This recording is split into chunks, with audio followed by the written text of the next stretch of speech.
Okay, it says we're live. Does anyone have it open? It's usually a 30-second delay.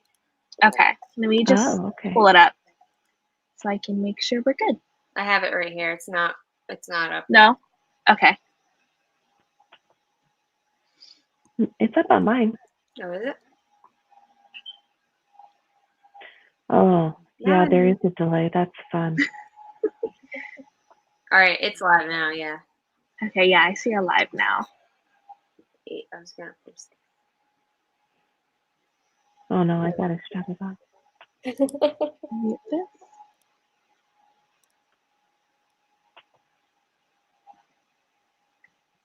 Okay. Awesome. Oh, there we go. Guys. Hello, everybody. Yeah, I think there is a little bit of a delay because I can see some comments on YouTube, but I can't see them directly. Oh, nope, there they go. Hi, guys. Oh, there they are. Okay, great. Yeah, you guys see them okay? Yay. Oh, okay. Got it. That's awesome. Thanks for joining us, guys.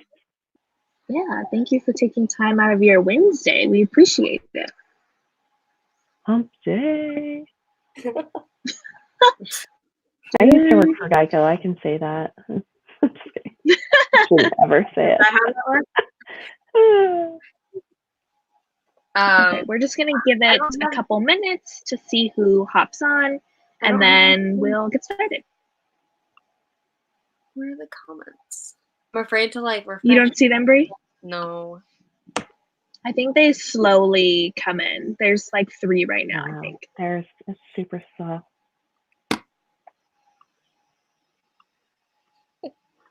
Oh, no worry, guys. Hello. Okay. Thank you. Thank you. Yes.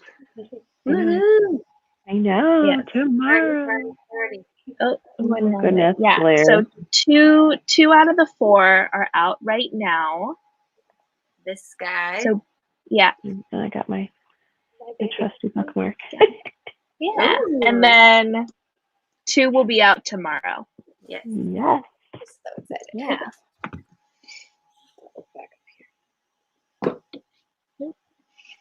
Mm-hmm. Allison, I love your hardcover. I wish I had. Oh, thank you. Yeah. It is pretty beautiful. Yeah. Also, she's rocking her necklace. Oh yeah. I wear it every day now. Oh, That's I really love good. that. Like, It's marketing for you. yeah, I'm like, I take a little bit of my babies everywhere. That's funny.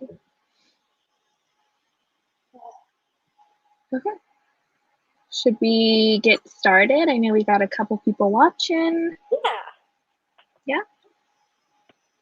Cool. Okay, let's see. Does anyone want to start the introduction? You can go. It's your channel. Me? Yeah. Oh, goodness Should we gracious. go clockwise? Yeah, whatever floats our boats. Cool. Okay. Well, I'm Leilani Lopez. I live in the Bay Area. I graduated from college last year with a degree in creative writing. So my money is getting put into use, which is awesome. That's my dream. And this is my book. So it's The Devil's Heir, which is a young adult paranormal romance. And my favorite Halloween movie is Halloween Town. Yeah, classic. Good choice. All right, Yeah. clockwise. Does that mean it's my turn? That's you. Okay. I hope so. Hi guys. My name is Bri Leclerc. I wrote this book, Beaconfield. It came out yesterday. It is a young adult paranormal thriller. And what else did you say? Oh, I live in Boston. I grew up here in New England. Beaconfield takes place in a fictional town in Maine, close to a town that I grew up near going to. And my favorite Halloween movie is, I should think about this before. Probably, I would say Halloween. It's my favorite Halloween movie. Okay. And the 20 billion other ones that then preceded that. Got it. All the remakes, everything. Oh, they're all Isn't there a ridiculous. recent one too? A recent remake? Yes. Yeah. Just last year, I think. I was gonna say, like every year they do like a new one. Yeah, she was in it, and apparently she was supposed to kill Michael this time, but Oh, spoiler alert! Thanks, Bri. probably not, because we know how that works out. You can't kill Michael. No, you can't. You can't. Yeah. The 40 movies should tell you that. Yeah. Right. It's been tried. Yeah, I was watching one recently that was like Halloween H2O. And wait, what? And it was just like a 20th anniversary version of Halloween. Oh, got it. Called it H2O. That's funny. Okay. Allison. Oh, it's my turn? Mhm. My name's Allison. Are we going clockwise? There we go. It's all good. Take it away. Okay. We're good. My name's Allison. I am the author of Dark Radiance. I live in Arizona in a small town, but my book takes place in Colorado, which I grew up going to in a fictional town in Colorado, every single summer from the time I was 6. And I am graduating this semester in December with a bachelor's in English. And my favorite Halloween movie, this is so hard because there's so many. Yeah. And I don't know if it's considered a Halloween movie, but The Craft. I love The Craft. Oh, that's a good one. Yeah. Oh, okay. Yeah. I love that movie. So. Good. Okay. My turn. Hi. Yep. I'm Stephanie Mirro. I am the author of Her Majesty's Fury and also Birth of the Bacchae. I'm saying it out here for everybody. Birth of the Bacchae is #1. This one came out in June. And this one is the one that's coming out tomorrow. It's really hard. I have this awful glare. Sorry, I'm trying to miss that glare. The glossy covers. I am the old woman represented in this group because I graduated college over a decade ago. But I studied the classics, and the classics is the study of ancient civilizations, so Romans, Greeks, things like that. So I am also putting my degree to use, just not in the way anybody thought I would. But it's what I love. And I have a cold tonight, so I'm a little bit raspier than I would normally be, and I may have to cough from time to time, so I apologize in advance. But funny story, I also used to live in Arizona. I grew up in Arizona. So boo ASU over there. Just kidding. And what's your favorite Halloween movie? Oh gosh, sorry. Yeah. Oh, and also, Allison and I were critique partners a year ago. So we have that connection as well. So this has been fun, kind of like reconnecting through this whole event.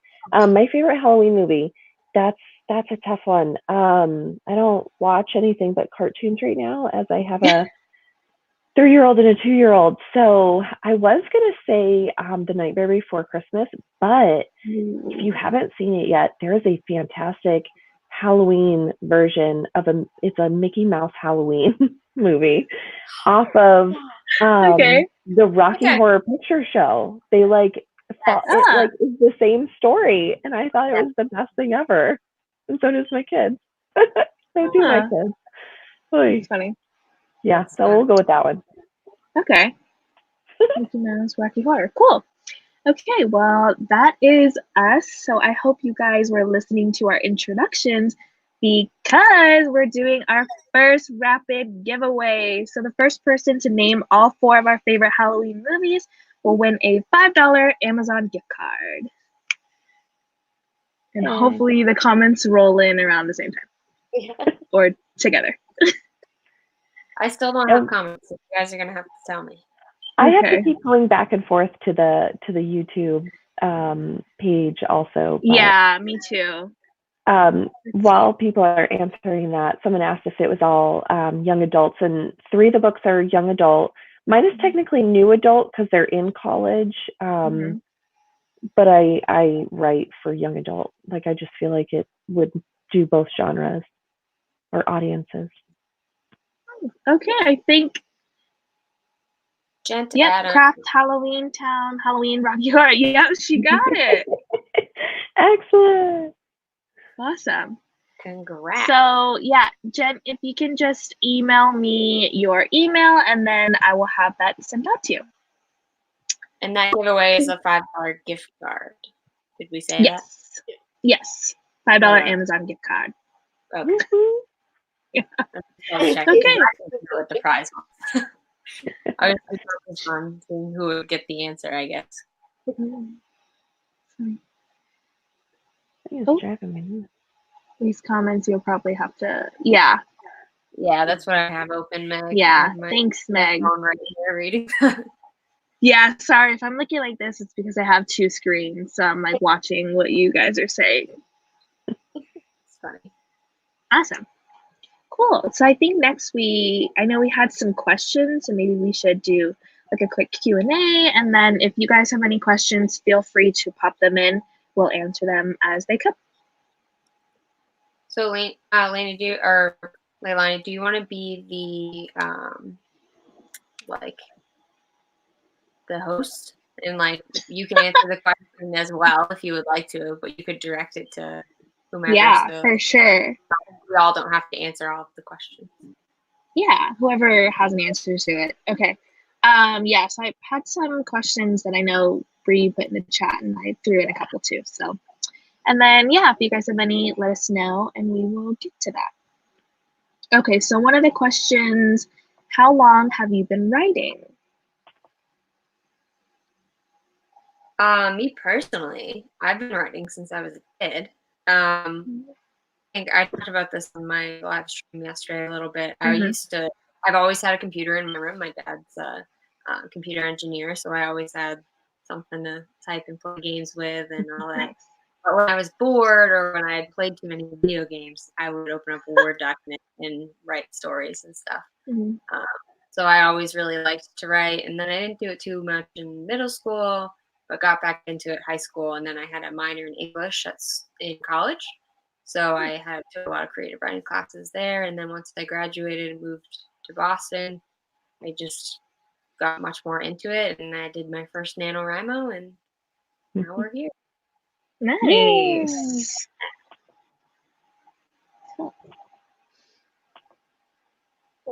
You want me to go now? Yeah, go for it. Okay, so I'm the same way. I've been writing since I was younger. I used to take I didn't have a computer, but I would take the cardboard or cardstock paper and I would write, and then I would punch holes in it and make my mom make the books, so they would be cute books.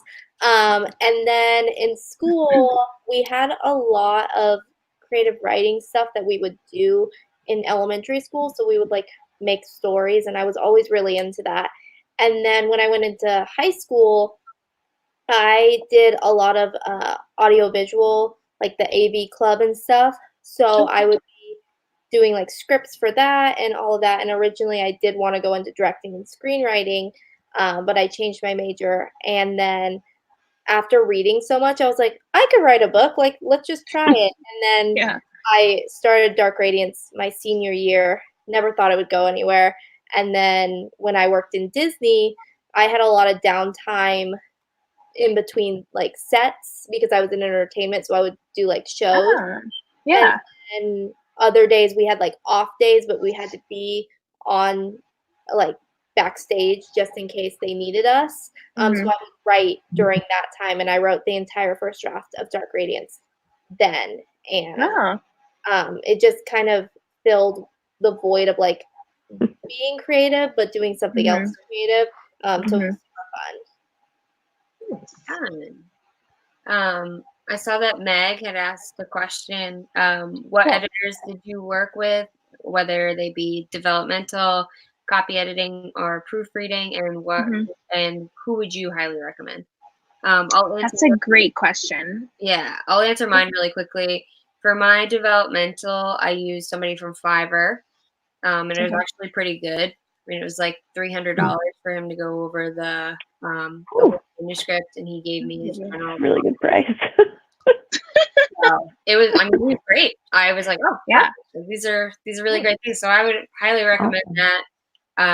Their Fiverr's usually really cheap, and like I feel like with a developmental, you can afford to spend a little bit less because it is the For sure. overall your book. It's not like line by line and all that. Yeah. It changed so much that I think that that's a good one to just have a second set of eyes. For copy editing, I used Natalia Lee with her company, Enchanted Ink, and she was a lot of fun to work with. She did a really great job. And then proofreading, Jesse Elliott did that for me. Nice, nice. I would say that I was on the opposite spectrum from your developmental experience. So I used Rare Bird Editing. So it's a team of 2 women. And if you work with the developmental editor, you get a discount on your copy edits. So my developmental was much more expensive than yours was. But I would say it was better. well, but she also so she did like line by line edits, and then she gave me like a 30-page document of like, she broke down everything, each chapter, the dialogue, whatever. Awesome. Yeah, so she was fantastic. And then the copy editor does 2 rounds included in her base price, which I really appreciated. And she also like threw in a little bit of like developmental stuff too, which again she didn't have to do because that wasn't what I was paying her for. But I appreciated that. So they were fantastic. I highly recommend them. I talk about them all the time. Who is that again? Rare Bird Editing. Rare Bird. Yeah. I'm gonna take a little note over here. Write that down. I actually use Rare Bird Editing as well for my like line editing and proofreading, and she did amazing because for me, I had a really bad experience with my original like copy editor. I paid like $500 for this copy editor. Okay. I was so excited, and she did it. And then I handed it to my mom, and she's like, someone edited this. Like, there's a lot of things missing. So, yeah, and I had found this person on Readsy. So, I don't know. I had gotten recommended, like, look on there. And then for developmental, I actually didn't hire someone. I just did a lot of beta and critique partners, like, a lot. Yeah. And I got a lot of feedback from that and from there, and, like, friends and family who are very honest with me. Then I was able to like take that and put it into the story because I felt like readers who are actually like gonna read my novel were gonna help me, and then I just did the whole regular editing kind of stuff. I just want to chip in on mine too. For my first book, I did developmental editing. It was also much more than $300. But it was worth it. Yeah, because it was like, I had no idea what I was doing, just write a book. And I apologize that my screen keeps moving. I have it on my knees, and of course I keep fidgeting because I'm a fidgeter. But it was Natasha Rollerson of Rollerson. What is the company name? It's Rollerson Editing or something like that. I don't even think that's correct. Sorry, Natasha, if you're watching this. I forget what it's called. But Natasha Rollerson. She had a really good list of references and reasons why she would be a good editor. And I loved her developmental edit. I mean, she's just one of those very like blunt people that I appreciate. Yeah. Who will tell me like this isn't good. This whole thing just scratch that. You know what? Just throw the whole book away. Try again. And I was like, oh, okay. But I mean, it was from her. I mean, I cut at least 10,000 words from Birth of the Bacchae originally. So after that edit. So yeah, it was good. It was worth it. Well, a follow-up to those of us that did do the developmental, would you guys do it again for like your second book now that you have like a better idea of like your writing style? So Stephanie, did you do a developmental edit again? Okay. No, I did what Allison did. I just used a lot of beta. So I had over 30 beta readers this second one, whereas I only had, I don't know, 10 the first book. Okay. And I am very fortunate in that a newish member of my local writing group is a New York Times bestselling author in urban fantasy, erotica, all the kinds of different genres, and contemporary romance. She does a lot. So, and I don't know where her New York Times status comes from, like which genre, but probably the romance. So she kind of gave me last minute feedback on Birth of the Bacchae, and then read for this round and gave me a lot of really good feedback. Nice. Yeah. Nice. So I got like free editing. Yeah. Always nice. I'll take it.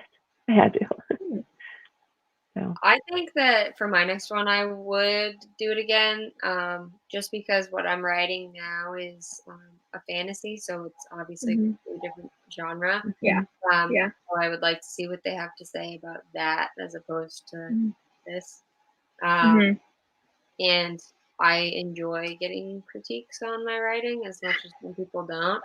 And I think it comes from like all of the creative writing. I've had so many creative writing classes that you just get so used to it after a while, and like doesn't really hurt your feelings as much as it used to. But you just grow a thick skin. Yeah. Yeah. So I think I'll probably do that for the fantasy, and then see what I think I need from there too. Awesome. Yeah, I think I'm in the same boat. I don't think I'm going to do one for the rest of this series, but if I change genres, then I think I would. Yeah, I would for that new book. But yeah. So speaking of difficult changes, what was the most difficult part of self-publishing? Who wants to go first? I'll go first. Oh, go ahead. Go. I was just going to say, for me, it was formatting in terms of like the actual publishing, not the like after and marketing and everything like that, because that all sucks. But sorry, guys, but marketing is a beast all in its own right. But for me, it was the formatting, because I did all the formatting myself. And at first I was like, oh, this is easy. I got this. And then I realized that I have a old Mac that had the 2011 version of Word that didn't have like the ability to embed fonts. It was a nightmare. It was a complete nightmare. I don't have that problem this time, but the first book, it was just because anytime I switched computers, because I worked hard to get rid of like widows and orphans, but anytime I switched computers, all the lines would change. Like, oh my God. It's bad. The formatting. Yeah. Yeah, formatting's. Yeah, I think my biggest thing, which I love them, it's like I love them, but Ingram Spark has been my biggest pain in my behind, because they don't explain things very well, and I knew that, and people told me, they were like, it doesn't explain it well, like this is what's gonna happen, you're gonna mess up. And luckily for me, like I didn't mess up that bad where I would have to pay a bunch, but like I was freaking out because I'm doing a signing with Barnes & Noble and it wasn't showing up on the Barnes & Noble site, and I was like, oh, what is going on? And then like getting the ebook to format correctly was a nightmare. Like it wouldn't, every time I would put it into Calibre, it would take all my fonts and like mash them together, and I was like, I can't upload this. It's not going to work. So I think like, formatting was a big one for me as well, because it just like going into like the Mobi file was not working. Yeah, that's why I bought Vellum, because I can't. I liked Vellum. After you mentioned it, I tested it. I'm going to use that probably for my next one, because absolutely no problems with formatting with Vellum. Absolutely. You had Vellum too.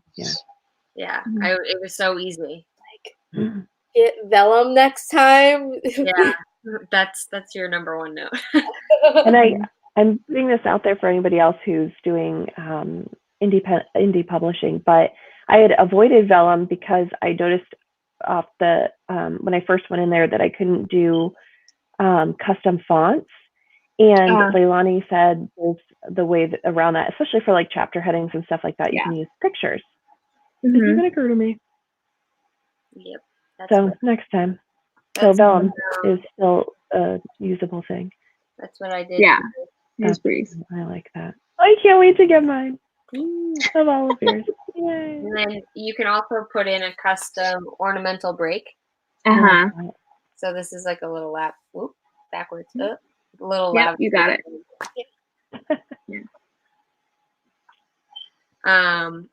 Let's see. My least favorite thing about self-publishing. I mentioned this on my live stream last night, but it's just like waiting for things. I hate to wait. I'm the most impatient person on the entire planet. And I'm like, all right, I wrote this book. Now everybody needs to give me all the stuff I need.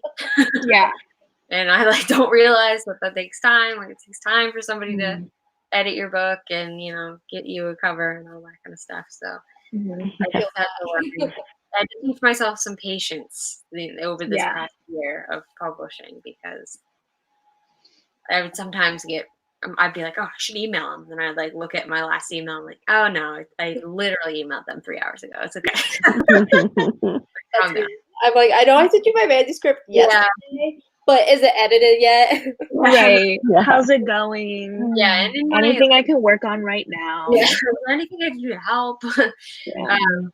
I work regularly in marketing at a software company, and a lot of that stuff is faster pace.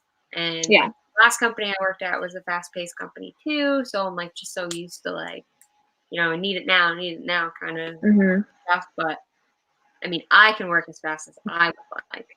Control other people. So that's probably my least favorite thing. But I mean, it also comes with the best thing about self-publishing, which is being able to do it all by yourself. Yeah, there's no way I have the patience. No, not the patience. I'm a control freak. So as soon as I started looking into traditional versus indie, I was like, I'm going to be an indie publisher. I don't want anybody else to have a say over my cover. And granted, I get that they do that for a living. Like they're doing, they're trying to find covers that are going to market and everything. But, as a creative person, it's like I have an image, I have a brand I want to put forward as well, not just what everybody else. And I don't want to be like everybody else. Right. Yeah, one day I do want to try traditionally publishing just to like see how it is, because I know like Jennifer L. Armentrout does hybrid publish, or she has. Like I'd be interested to be like, how does this work on the other side? But I know friends who are with an independent house, and they really like, because they have a lot of control with their independent house because it's smaller. So I was like, might be a path as well. Yeah, the thing about like traditional that really like makes me a little bit interested is that I think that I would be my best self if I had somebody telling me what deadlines were. Oh, deadlines. if I was like, hey, you need to do this, I'd be like, all right. Bri, I will be that person for you. There you go. You just need an accountability buddy. I know. Even if it's like a friend, I'm still like, I don't know. I'm not gonna. Right. It doesn't feel as serious. My actual agent that I would like, that pays you to never buy a book again, like kind of situation. I think I don't know. It's the consequence that I need, I guess. They're like, either you get me this draft or you don't get paid. Yeah. Like, that would be like, okay, I've got this. I need very extreme circumstances. I'm the same way, so I feel that. There's a reason it took 6 years to write Dark Radiance. Right. There's a reason one of my series I've been writing for like 15 years. So.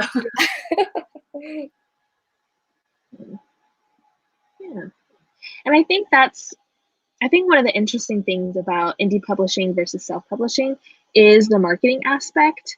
Because I know that's something that kind of only recently has come to my attention as I've been going into the indie world, because like probably the rest of the world, you just kind of assume as long as you do your part, you write the book, everything else is like handled for you. And apparently it's not. Like you have to do everything by yourself. It's like in a sense, you're doing like arguably one of the biggest steps, even as an indie, by yourself, which is like your marketing. Mm-hmm. Mm-hmm. Yeah, the major thing for me is like you just need the chunk of change if you're gonna, do it as well as you possibly can, to put into it as an indie publisher, and then the time to commit to everything, because you are doing all of the other, you're coordinating the editing and the cover and everything like that, whereas a publisher would do that, most of that for you, not necessarily the marketing. Whereas, with traditional, they kind of give you a chunk of change to start out with, which would be lovely. But if you don't make that back for them, they could drop you, and then you don't have the rights to your book for how long, however long your contract states. So, not this time.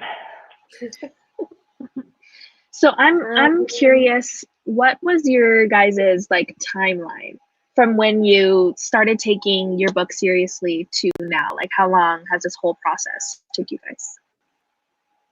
This book in particular was almost 2 years exactly. Okay. So I started writing this book October 1st, 2017, and published it. Well, I guess more than 2 years.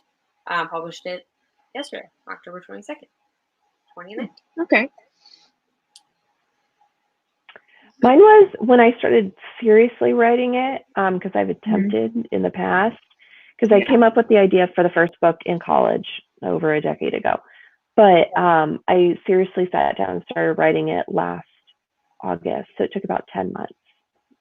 Okay. Was that for your first book? My first book. Okay. Yeah, for Dark Radiance, so I came up with the idea my senior year of high school, which was 6 years ago. And then, and then for seriously writing it, I would say 3 years, because when I seriously started writing it was when I lived in Florida, which was 3 years ago in 2016, which was probably like February, like end of February, 2016. And then from beta, like from finishing the first draft to going through all the steps to now would be like 3 years. Okay. Yeah. Okay. Mine was probably about 10 months as well. So I finished the first draft during Nano last year, I think.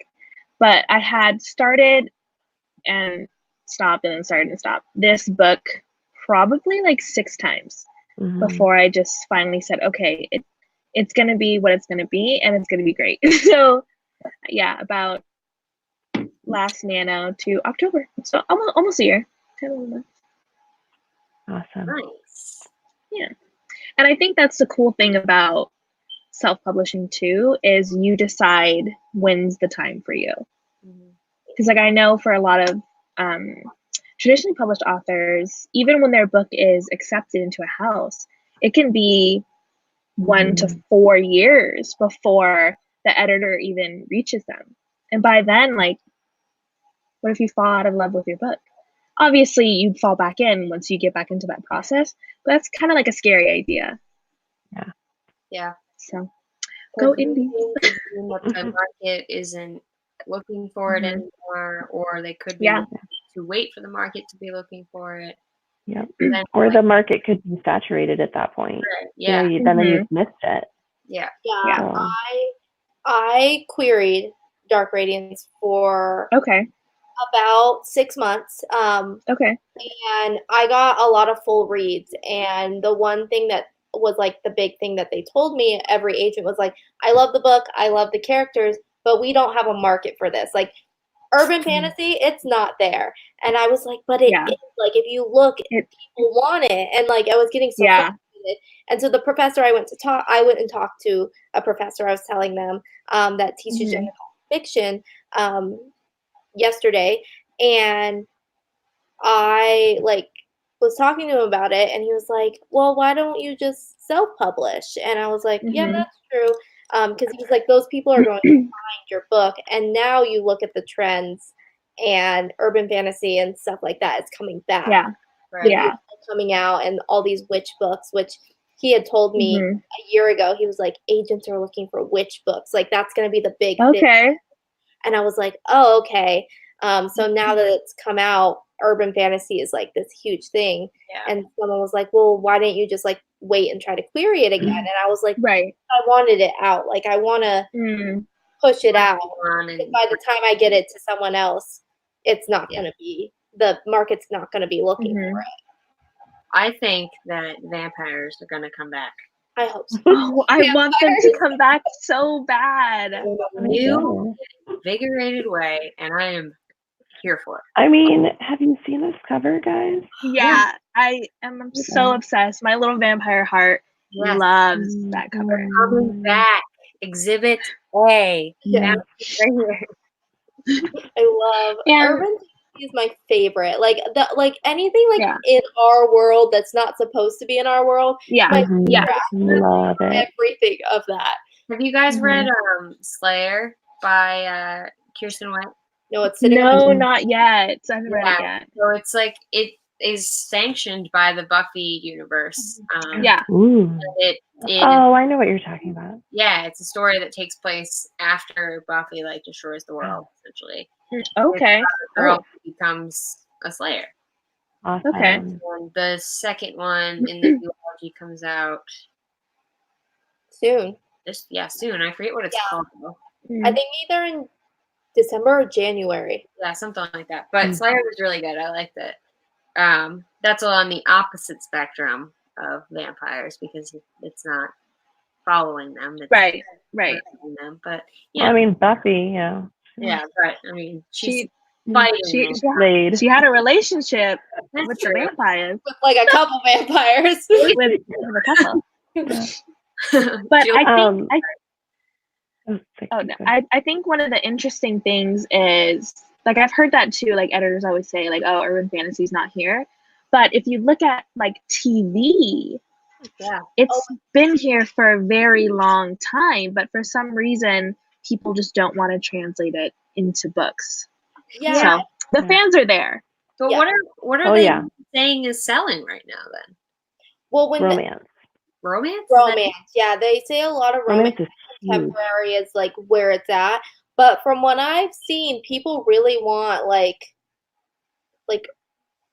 things in our world, or like the Vampire Diaries, or if you look at our media, like that just ended, or I don't know, like Riverdale's really popular right now. I'm trying to think of other things. Lucifer was really popular. Like people are really into those kind of shows that like the teen demographic, but they're not buying books at that. But I think that publishers are starting to listen and be like, oh, like we can see where the trends of teens are going.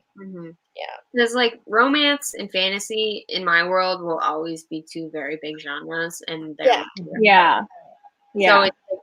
it depends on whether or not sci-fi, horror, or whatever the other one would be.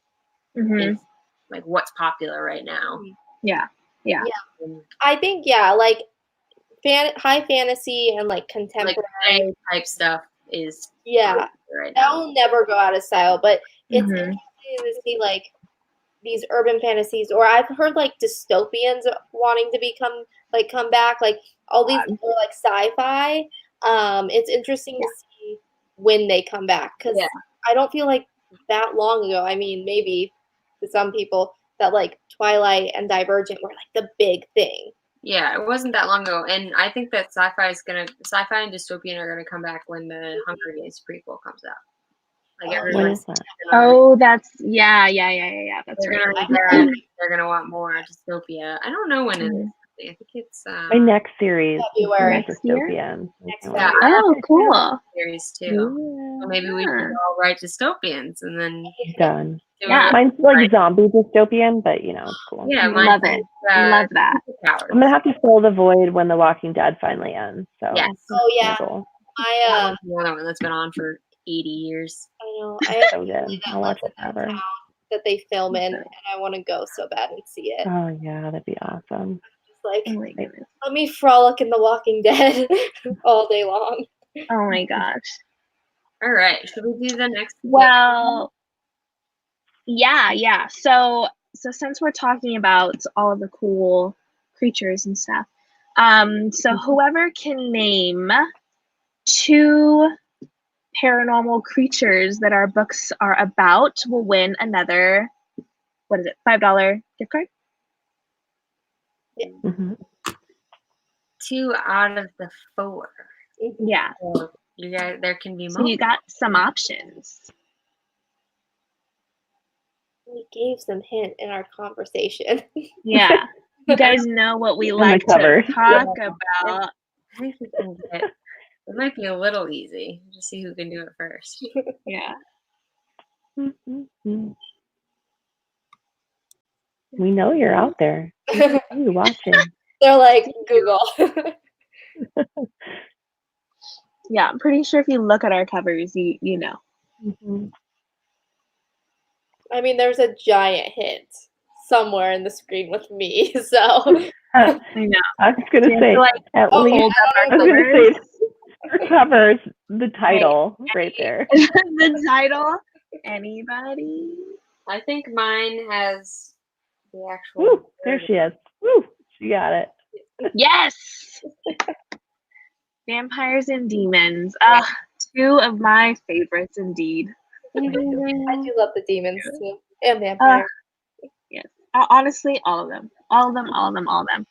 Yeah. So, Kiara, just email me your email address and I will get that sent to you ASAP. Cool. Thanks, guys. Also, my favorites. Yes. Well, you're in luck because we got some good ones. Yeah. Mine Cool. has ghosts, not Yeah. vampires or demons. Yeah. But Mine ghosts. are fallen angels and angels. Okay. Demons. Do we want to do the other game, or do we want to answer more questions?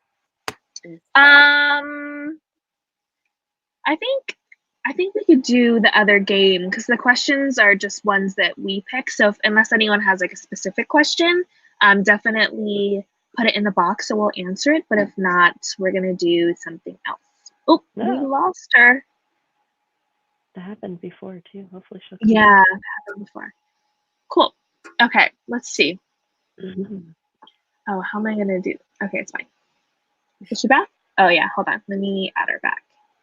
I Here don't she know goes. why it keeps doing that. It just like kicked me out. I was like, okay, bye. See you guys next week. Cool. Okay, so now we're gonna do like an author never have I ever game. So I have some questions over here and let's see how it goes. Let's see, what's a good one?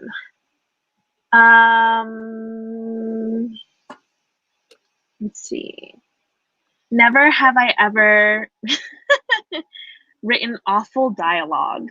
I mean, of course. Oh, I've done that. You should see my. We're Are we raising, drinking? we're raising our hands. We have, correct? Yeah. I'm drinking. totally First have. wine. We all have, of course. My first rep is so bad. Okay. These questions aren't even that great, so I'm so sorry, but I'm just gonna go with it. Okay, this is a juicy one, not really, but never have I ever wanted to quit writing altogether. Allison. Oh, yeah. Well, yeah. After I had a really when I went into college, I was gonna go into directing and screenwriting, and I was like writing, and the lady of the program scared me and was like, "You're never gonna get a job. You're never gonna do anything with this." And I was like, "Oh no!" Yeah. So that was the one time. Yeah, I don't think I've ever thought about it. I mean, I thought about it. Trust me. I'm like, oh, I mean, this is it. Like, slam the laptop closed. I'm done. And then you go back to it the next day, and you're like, just kidding. I love the manuscript. I'm sorry. And yeah, is that for what your book was, or would you say that was like writing in general that you were frustrated with? Excuse me. I think a lot of it was just like the amount of work that I had in front of me, and Okay. like sit down and stare at the screen, and then like 3 hours would go by, and I hadn't done anything. So Yep. I was very like frustrated with the amount of work. But once I had organized it and got it to what those bite-sized pieces, I was able to do it. But there are plenty of times where I wanted to throw my laptop out the window. That's funny. I've kind of had the opposite. Like, I mean, I've definitely, like anybody, had moments where I'm just like, why am I doing this to myself? But I have the opposite reaction where, kind of like with Allison, if someone kind of gives me, like, doesn't believe in me or something, like I get that sense, I'm just like, well, F you, I'm going to make this the biggest thing there ever was. I'm going to make lots of money, and I'll see you in my Rolls Royce later. I think I'm that way now, but when I was 18, I was not that way. I was like, oh my gosh, I have to be an adult right now. No, me then, I'd be like, oh my god. But me now, I'm just like, you have just fueled my fire, and I'm going to just write everything I can. I was going to say some bad words, but I kind of have enough. Go for it, honestly. Ooh. Well, you said your mom. Your mom might be watching, so. Please. Someone's parent could be watching. That's fair. That's fair. My parent wouldn't care, but you're right. There are other parents. Okay. I totally lost. Oh, no, hold on. I have it. I lost the list. So, does anyone else have a fun one? I do. I have one. Okay. Never have I ever killed off a character that I based off of someone, and I killed them off on purpose. Not in this book, but yes. I was gonna say not just yet. in this book. Anytime you've written someone and you're like, you're dying. Well, probably. I wouldn't say that it was because it was somebody that because they represented somebody else. It was more because I needed something really tragic to happen. Okay. Oh, well, what if we did this? Oh, got it. Then I kind of got a really weird excitement from it. So You're like, I'm never going to see this one coming. I wrote a short story.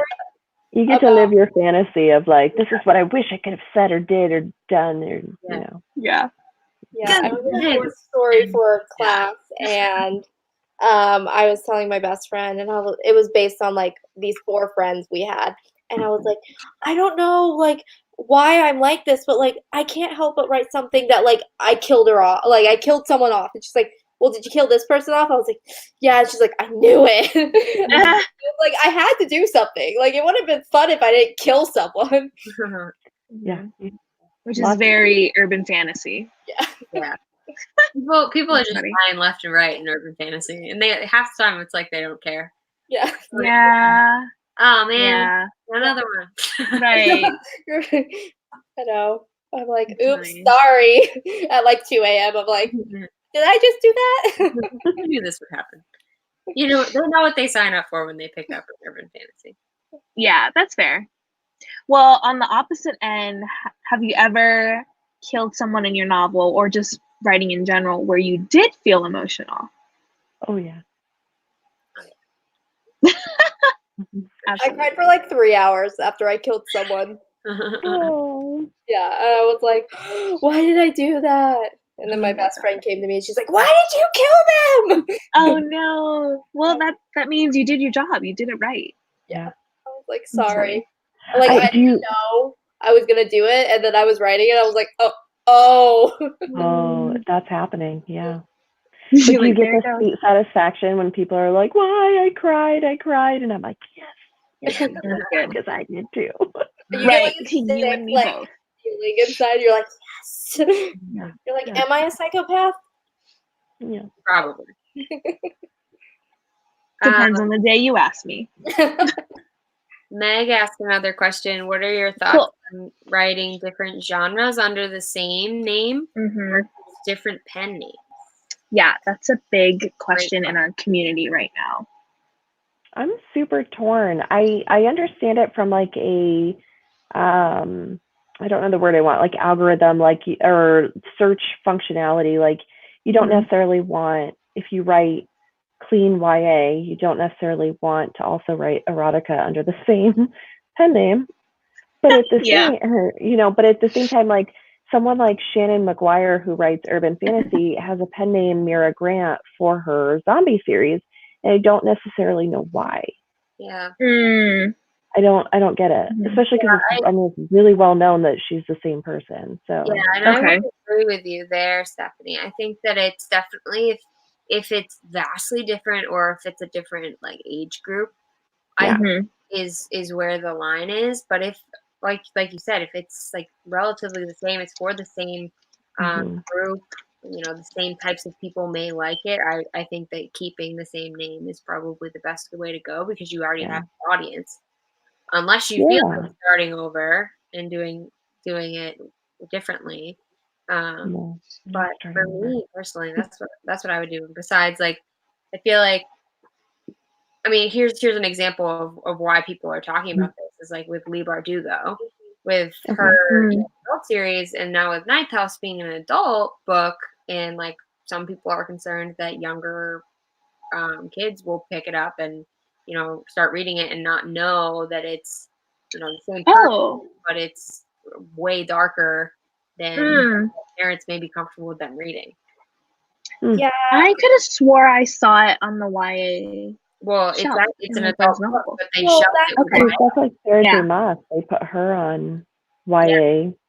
That's the issue going on right now, is that they're being shelved as YA, and it's not. Like, if you scan it, it says adult, like put in the adult section, and booksellers are putting in the YA because it's Leigh Bardugo. But at the same time, I feel like if you're an author, you should be able to branch out and write something else and not be like looked at like, oh, just because you have that name.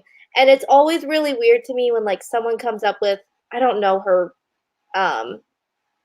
pen name. It's like Robert Galloway, J.K. Rowling's pen name. Everyone knows it's J.K. Rowling. So like, why are we? For somebody that discovered Robert first, they might not necessarily know.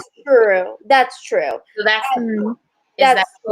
Ways. The other one is men wanting to write romance often will use a pen name or use like initials, like SL blah blah blah.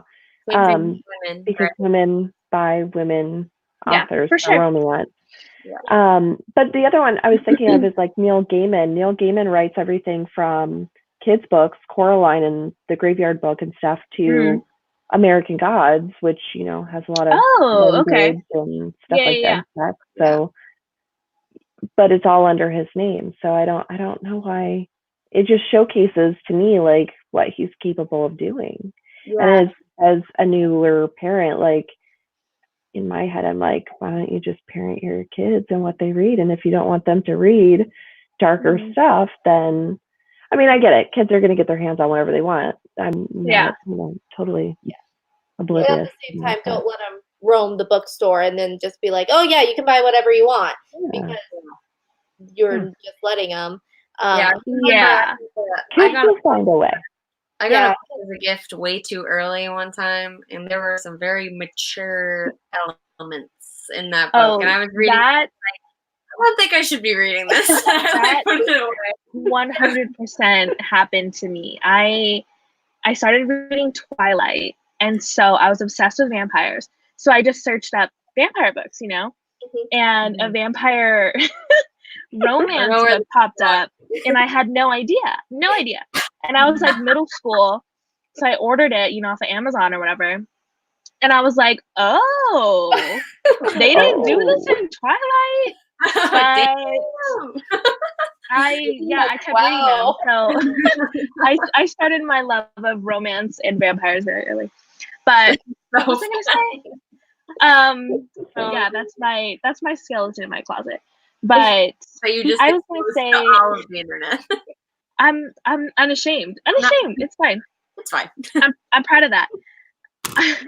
That's I all was gonna say I think it depends on like your marketing as well, because I know big authors like Sophie Jordan and Gina Showalter, they write everything like historical romance, paranormal romance, and young adult. But how they market their books, even just the covers, like the font of their names, like is very different, like very distinctual. So I feel like once you get to know that author, you can tell right away, like, okay, is this going to be a young adult or is this going to be like a romance? So I think you should write whatever it is that you want to write under your own name, but you have to make sure that it is very, very different and you're very open about that too. Yeah, I think it's a double-edged sword, because you look at people that are like writing only fantasy, like say Cassandra Clare, and people are like, well, why don't you write something else? And she's like, well, this. But then you look at someone who tries to go into like from fantasy to contemporary, and some people are like, why is she doing that? So I think it's a double-edged sword, and I think for me, like, I never want to be put in a box. I'm like, please don't put me in a box. Like, I can write anything I want, but I think the way you like present it to your audience, and is like, you can't be like, this is an urban fantasy, but really it's a contemporary, because I have seen people do that are like, here's this, and then you're like, that's not that. So I think the way you market and like are very open, which I think Lee Bardugo was very open. She's like, it's an adult book. Meg tacked on to her comment to say, one thing I wish was a thing in traditional and self-publishing is clear labeling on the back copy, the age category, and the genre. That way parents can easily identify whether or not the book is appropriate for kids. As you know, there's a lot of mature and dark themes and content in YA these days. Not a foolproof system.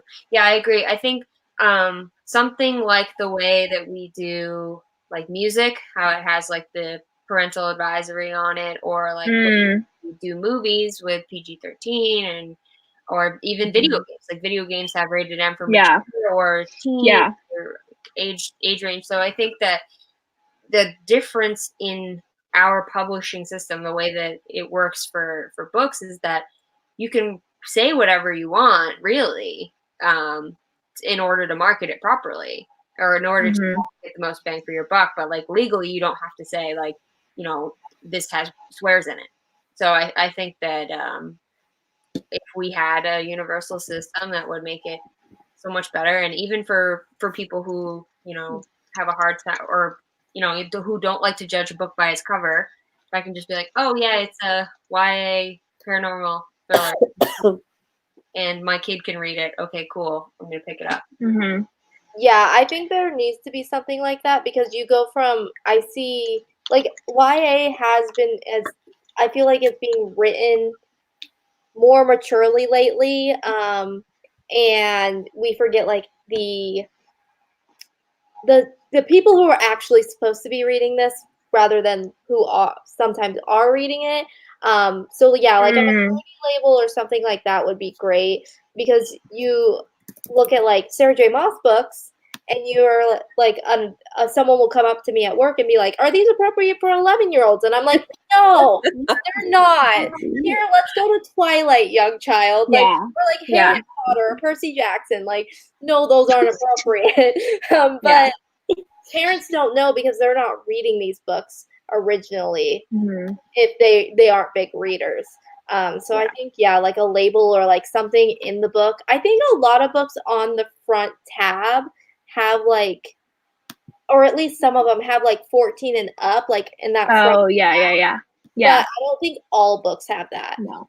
Yeah, and it's like super flexible too, like as you say, because like the age ranges can go up because of like reading level is different from maturity level. So it's I agree. I think that the system is antiquated and needs to be updated for the amount of like digital content and the amount of physical content that everybody's creating. Yeah. Just and make like a more accessible system. Yeah, and what parents are okay with, because I always tell parents like, well, it has this in it. Are you okay with them reading that? And some will be like, oh yeah, it's fine. I don't care. But some parents are like, no, let's choose something else. Yeah, So I had a parent ask me today if my book would be suitable for a 14-year-old, and I was like, I mean, if when I was 14, my parents would have let me read it. I don't know how you are with parenting, so like here are some of the elements that are Yeah. that with and do what you will with it. So. Yeah, that's what I did because my dad had someone at his work asked the same thing, and I was like, well, this is what's in it. Like, it's probably around the same age range that she's reading, like Twilight or The Hunger Games or like something like those age ranges. And he was like, oh, okay, I'll let her know. So like, I'm fine with it. My parents were fine with it, but I'm not parenting your child to let you know what is okay. Well, I think what's difficult too to kind of add on to what Meg was saying, like I took Sarah Cannon's self-publishing course that she just came out with, and we had like a huge like several videos about what was it, like picking your like where your book goes. What is the word I'm looking for? Your categories. And so she like really went deep and, you know, decided if you're sexy werewolf, vampire, you know, demon huntress, whatever, like that's very specific. That's what people need to know if they decide if that book is for you. But once you go onto KDP or Ingram, you have to back up really, really far. Like you can only go to YA paranormal romance or just paranormal romance. But I'm like, okay, is that like erotica romance or is that, you know, 16 plus? Like that's very different too. So I definitely think that even like KDP, Ingram, all the other houses could make that a little bit more specific too. Yeah, I think that the publishing houses are now getting like the hint, maybe just like a little bit of the hint. Because I know there was a big thing like with Ninth House, people wanted like trigger warnings and like the age range, stuff like this. And Lee Bardugo was like, I don't really have control over that. And so that's what's nice about being a self-published author. If you hear something like that, you do have the control to like go in and do that. But I do know, I think Ninth House did get the trigger warning stuff in the book or on something. But as a traditionally published author, you don't have the control of being like, I want this in the book. The publisher's either going to be like, okay, or they're going to be like, sorry, can't do that. So I think as a self-published author, it's nice to be able to set those standards for your own audience and kind of with the self-publishing world. Yeah, I have a short story that I give away for free as part of my newsletter. And in that short story, in like the very beginning, I have a trigger warning because like those elements actually happen like on the page, and then Beaconfield, none of them actually happen on the page. So I was like, I don't really need it. But if it does happen on the page, then definitely should have one just to be like respectful of your reader too, because like. You don't want anybody to, you know, email you or like call you out and say like, I didn't know about this, and then like, you know, cause them harm or discomfort while reading. That's obviously not the goal because it's for entertainment. You want people to have fun. Yeah. So that was a great question. Thank you, Meg. Yeah, we went way into the rabbit hole there. No, I think it's good because as indies, we try to mirror traditionally published so often, or that's what everyone says all the time. And so I think you mostly see that in like romance, like they'll put like a trigger warning or like, you know, happily ever after, or if you hate love triangles, don't read this. And I think because again, you also don't want to cause anyone any like sort of emotional triggering or harm, but also like some people are really savage, like in their reviews, like they could be like, you know, oh, whatever, like how could she not warn people when you as the writer, one might not even realize what you've done or it wasn't to the level that they were thinking. And so I think it's hard too, because since traditionally published, you know, books typically don't have that, like how far do we want to go to? You know, so I think that's kind of complicated too. Yeah, and it's up to the author ultimately. Like if you're self-publishing, it's up to you. To have whatever presence that you want to have, and if that's the precedent that you want to set for your readers, then go for it. Because It's not like it's going to change their opinion of you just because you put 3 little words at the beginning of a story. Because Right. Yeah. even, like book Twitter is brutal sometimes on books, and I sit there and I watch it and I'm like, oh my god. Yeah. I was so scared to publish because of book Twitter being like pulling a book and being like, this one part is problematic, or this one part is like horrible, or this book, and I was like, oh my gosh, what do I have to like lay out the entire plot summary for them to be like, this is what it's about? Right. I feel like Goodreads and book Twitter, like they're one and the same. Sometimes I'm like, oh my lord. And it's hard because they always say, like, as an author, you're never supposed to like explain your book. But it gets to the point where you're like, is it really explaining it, or is it like, defending it, or just I don't know, like, so that gets complicated too, because again, whether you think it was one way or another, like, you're not supposed to tell anyone like, no, like, this is how it was, like, sorry that you didn't take it that way. So that's kind of hard too. Yeah, and then you put your foot in your, because I've seen so many authors put their foot in their mouth and like they're like, that's not what I meant, like it's just Twitter, I'm trying to explain it. Yeah, what's happening, and you're like, then people are like, she shouldn't have said anything, and I'm like, right.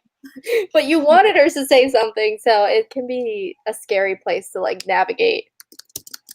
Definitely. Good to know. Book Twitter. Oh, tough place.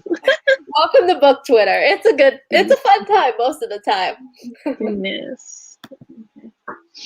Well, we've already been on here for an hour, so I would say maybe we could do another giveaway, and then if anyone else has any specific questions, definitely put them on, because we want to answer them, but we want to make sure that we let you guys know the big winner, so we don't want to keep everyone forever. So I'm excited. You guys want to do the next one? Me too, because we don't know who won, so we're gonna find out when you guys find out. Yeah, we're gonna find out all together. Yeah, so very exciting. Oh, All right. no, thanks for coming. You're not late. You're right on time. So what's the next giveaway we're doing? Okay, so for this one, I remember now. So for this one, what we're gonna do is we're all going to vaguely talk about a Halloweenish sort of related movie, and then if you can guess all 4 titles, you will again win a $5 gift card.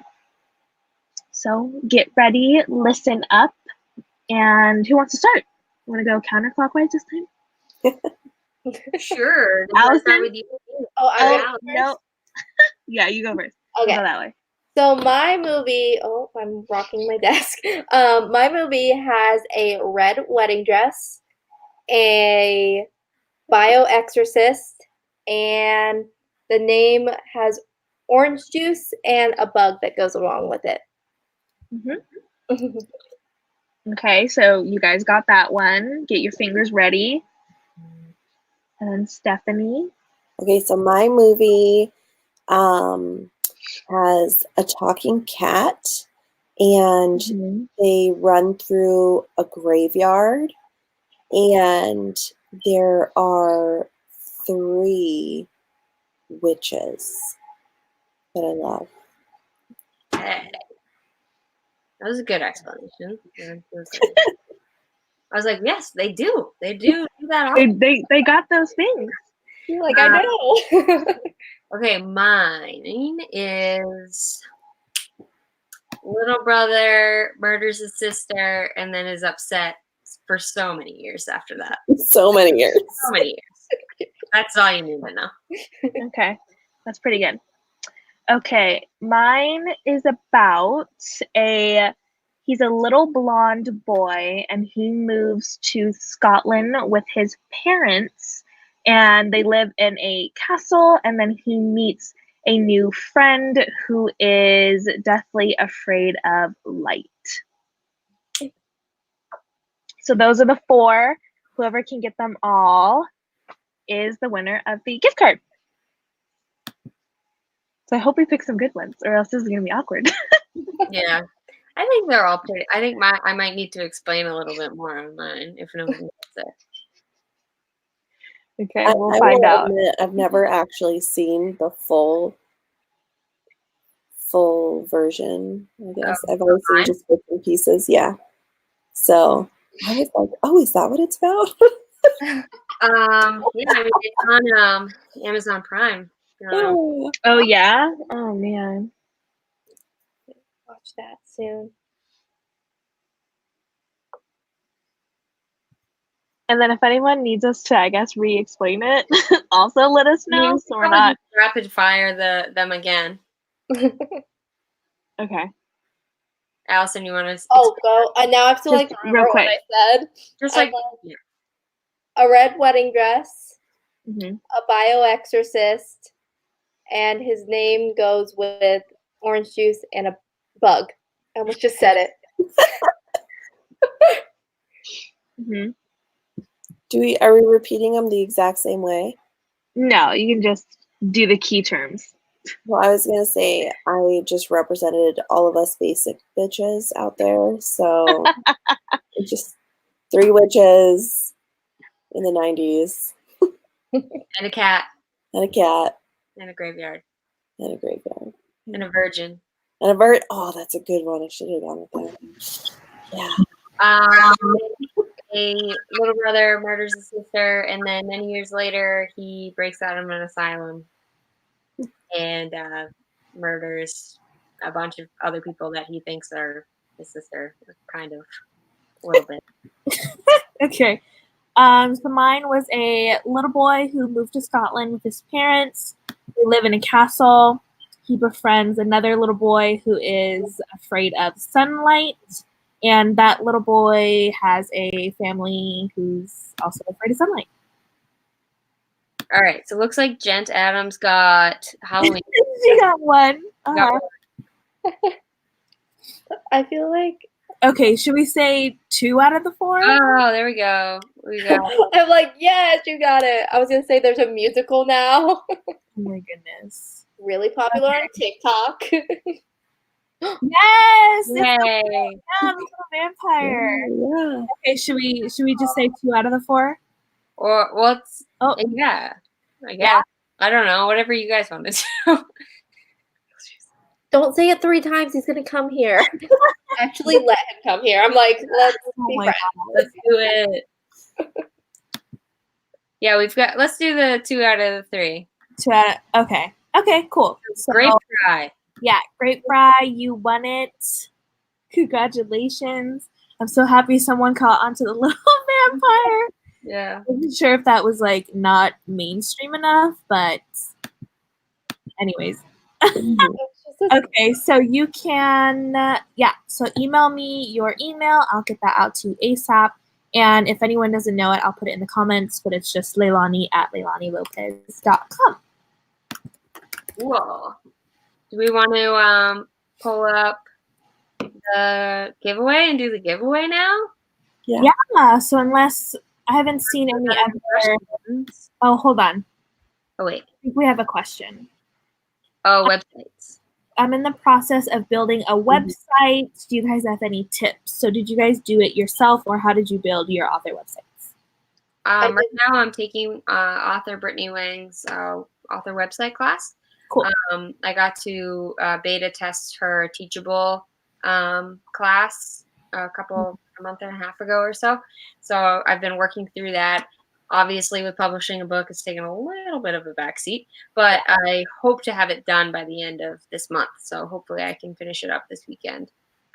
But her class is really awesome, and it's on Wix. Right now, my website is on Squarespace, which I used before, and I haven't really done too much with it. So that's why it's on Squarespace, is because Squarespace has really basic templates that you can just throw stuff up, have it. So while I'm building my new one, I'm just using that one for now. So I actually took Brittany Wang's actual boot camp, so I can definitely say that her class is worth it. She goes into a lot of detail on every single aspect, whether it's your colors, every single page, everything you'll need. And she also goes into newsletters, which is really awesome. She shows you how to create them, send them, how to get subscribers. She gives you a bunch of ideas, all that jazz. So I also did hers and definitely recommend it. Yeah, I have Squarespace. It was just the easiest thing for me to do because I was doing it on my own, and I love my website. I think that it's just simple and clean, which is all I wanted. And I really like that you can. I don't know because I've never used Wix or anything like that. I like that I can sell like right from Squarespace, and it's like all in my dashboard. So that's been really nice, and I also do my newsletter through them. But I just went through like a bunch of people's websites. Like I think I looked at Brittany Wang's, I looked at Bethany Otzazada's, Jesse Elliott's, Mandy Lynn's. I just looked at their websites and saw like kind of what they were doing and how they had it set up and like what I liked and what I didn't like. And I took elements from that and like kind of implemented it into mine just to see like the standard or like how everyone was doing them. And theirs all are pretty similar, which I really liked. Yeah. Cool. I'm the same. I saw Brittany's course. I never took it, but I used Wix for mine. Did it all myself, but I did a lot of like seeing what everybody else was kind of doing, but also just wanting to kind of do my own thing, I guess. I don't know, but I like it. Awesome. Cool. I'm so excited. I can't wait any longer. I want to know who won. I know, me too. Yeah. Also, I hate this word, but I'm falling asleep. Yeah. No, let's do it. And it's bedtime. Okay, let me share. Okay, so we're gonna do that, and then if you guys have any other questions, you can always individually reach out to us. Okay, pulling it up right now. Slide in DM. Right, let me know when to push the button. Okay, so I think I see. Oh, okay. Oops, sorry. So I'm going to share it, so everyone should be able to see it. Wahoo! I see it. So we had 217. That's so awesome. Yes. Thank you guys. That's That's fabulous. amazing. Cool. Woohoo! All right, are you ready? I guess we're ready. Roll. Drum roll. I can't. And the winner is Ink Junkie 06died@yahoo.com. Congratulations, Ink Junkie. So we'll email this person. I think on the actual file it'll tell us name if it was entered. Cool. Yeah. So if that person doesn't reach back out to us, then we'll pick another winner as well. Correct. Yeah. Yes. So Awesome. Yay, guys, this was fun. Things. Don't forget to buy Leilani. I'm like backwards. Leilani is Stephanie's bookstore. Yeah. Wait, here we go. That's why. Thank you. It's like So I hope everybody's having a good time with your releases and enjoying your success, and the reviews will roll in. Yes, please leave reviews, guys, because they mean more to us than we will ever know. I know. I like every time I see a review, I'm like, right. People tell you not to look at your reviews. I just can't help it. Yeah. Maybe someday when you get thousands, but for now it's like, nope, gotta read them. Yeah. Okay. All right, cool. Yes, and then I know someone asked if we're going to post it on social media, so if we can get that person's actual name, Stephanie, then we can all post it. And like Bri said, if they don't reach out to us, we'll pick a new one and let you guys know. Sounds good. Thanks, guys. Thanks for joining us. So fun. This was fun. We should do some NaNoWriMo sprinting. Yeah, let's do it. So we can hold ourselves accountable. Yeah, I need my agent, Stephanie. Yeah. Well, I get up at 5 o'clock in the morning. That's so absolutely. That's why I'm like, I'm up at 3 still. Hey, Bri, you can holler at me up at a normal time. Yeah, because you're on the West Coast. I wake up West Coast time. Oh my God. I've been East Coast my entire life. Oh, okay. I think I'm living on the wrong coast. For sure. Honestly, I think that too. Maybe we can switch lives for a little bit. Find out. You can stay here for a while. I'll move over to California. Okay. All right. Thanks, Thanks. everybody. Appreciate it. Don't forget to follow all of us on social media as well. And these books are not all that we have to offer you. Yeah. So keep in touch and follow all of our stuff, and we're excited to hear from you guys. Yeah. Cool. All right, I'm going to end the live, and then I'll see you guys in a second. Cool.